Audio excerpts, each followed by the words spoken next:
اي لحم مختوم ينوكل خلي ياكله وما يخوف خلي ياكله ان شاء الله.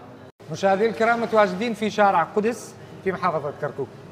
استاذ علي، نعم. اول مره اشوفك تشكر احد القصابين في محافظه احنا كركوك. الشغل اللي سويناه قبل شهر، احنا هذا المكسب مالتنا. اكيد.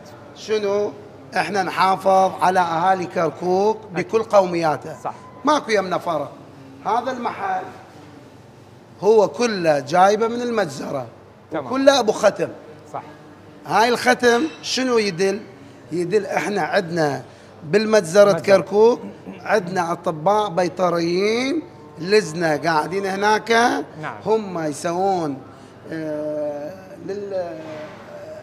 للاغنام فحص، يسوون فحص ويلا يعني يذبحون، يلا يصير هذا يجي للمحل. زين. واحنا نشكر صاحب هذا المحل اولا لنظافته. شوف الحائط كله كاشي. اكيد. هذا انا ما اقدر اقول له وسخ. صح. شلون اقول له يعني؟ كل ما تدخل باي مطعم تقول له تعال اي الكاشي والله. وسخ. بعدين شوف السقف ابيض نظيف، الحائط كله كاشي ابيض. اي. واللحم كله مختوم.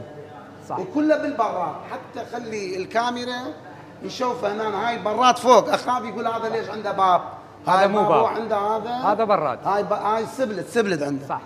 وهذا براد سبلت بيه. زين. تبريد. زين دكتور. وهاي البراد تبريد بس بيه باب، نظام باب. ليش؟ لانه اللاشه الكبيره ما يقدر يخليه اذا ماكو باب.